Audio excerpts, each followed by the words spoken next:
Flight 19, The Lost Patrol.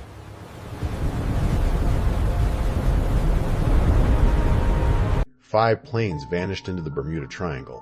The plane sent to rescue them vanished too.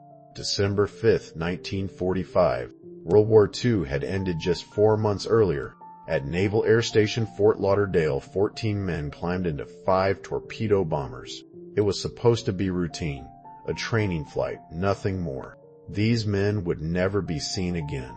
Neither would the rescue plane sent to find them. 27 men, 6 aircraft, gone. And to this day, not a single piece of wreckage has ever been confirmed found. This is the story of Flight 19. At 2001 in the afternoon, 5 Grumman Avenger bombers lifted off the runway. Leading them was Lieutenant Charles Taylor, a combat veteran, over 2,500 flying hours.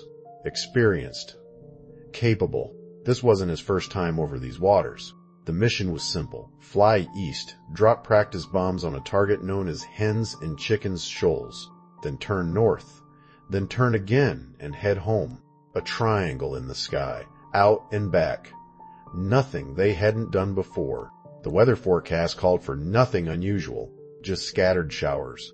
90 minutes into the flight, something changed. Taylor radioed the base. His compass had failed.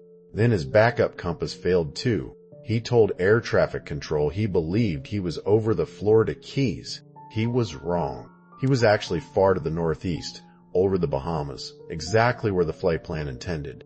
But Taylor didn't know that. He believed flying northeast would bring them home. It took them further out to sea instead. For the next 2 hours, confused radio transmissions crackled between the 5 planes. Some of the younger pilots may have suspected their true position. Radio chatter suggests at least one of them quietly believed flying west would bring them to land. But Taylor was in command, and Taylor refused to change course. He also refused to switch to the emergency rescue frequency, afraid that doing so would mean losing contact with his men entirely. The sun went down. The weather, calm at takeoff, began to turn. Wind speeds climbed. The sea grew rough. And somewhere over open water, in the dark, 5 planes with dying fuel gauges were running out of time. At 6,020 in the evening, a distorted, broken transmission reached the base. Taylor's voice, telling his men to prepare to ditch. Together, all at once, when their fuel ran out. Then, silence. No more transmissions. No more contact. 14 men, gone into the Atlantic, in the dark, in worsening seas. The Navy didn't wait. A massive search effort was already mobilizing. A PBM Mariner, a search and rescue flying boat carrying 13 men, launched from Naval Air Station Banana River just after 7 p.m. that evening. It checked in by radio shortly after takeoff. Routine, normal, no concerns. 20 minutes later, it vanished from radar completely. A nearby merchant ship reported witnessing an explosion over the water around that same time. The official theory, a fuel vapor explosion, a known risk with that particular aircraft, but no wreckage, no confirmed debris, no bodies, just gone. In a matter of hours, the very rescue mission sent to save Flight 19 became part of the mystery itself.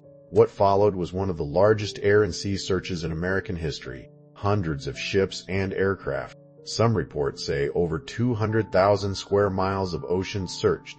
Other accounts put the figure even higher. 5 days of searching. Mainland Florida, the Gulf of Mexico, the open Atlantic. They found nothing. Not a life raft, not an oil slick, not a single piece of metal. 27 men, 6 aircraft, erased as if they had never existed. The Navy's investigation concluded that Taylor became disoriented, leading his squadron out over open ocean until their fuel was exhausted. A reasonable explanation, a tragic, human one. But there's something the official report had to wrestle with. Investigators couldn't bring themselves to formally blame a decorated war veteran for the deaths of 13 men under his command. So the final classification was quietly changed, from pilot error to cause unknown. Tay! In the decades that followed, Flight 19 became the cornerstone of a legend. Writers in the 1960s and 70s seized on the case, weaving it together with other ships and planes lost in the same stretch of ocean. The USS Cyclops, decades earlier, gone with over 300 men aboard after radioing simply, weather fair, all well. They gave this region of ocean a name that would stick forever: the Bermuda Triangle. Skeptics point to plenty of rational explanations: sudden storms, strong currents, heavy aviation and shipping traffic in a wide, frequently traveled stretch of water, mechanical failure, simple human error compounded by darkness and panic. The U.S. government's own oceanic agency has stated there's no evidence disappearances happen here more often than in any other well-traveled stretch of ocean. And yet, two functioning compasses failing within minutes of each other. A trained, experienced combat pilot, certain of a position he could not possibly have been in. A rescue plane, vanishing within minutes of its own departure. And 80 years later, not one confirmed trace of any of it. In 1992, a search team found scattered wreckage on the ocean floor. It couldn't be identified. In the 2000s, expanded searches further out into the Atlantic turned up nothing more. To this day, the wreckage of Flight 19 and the men who flew it have never been confirmed found. Maybe one day, the ocean will finally give up its answer.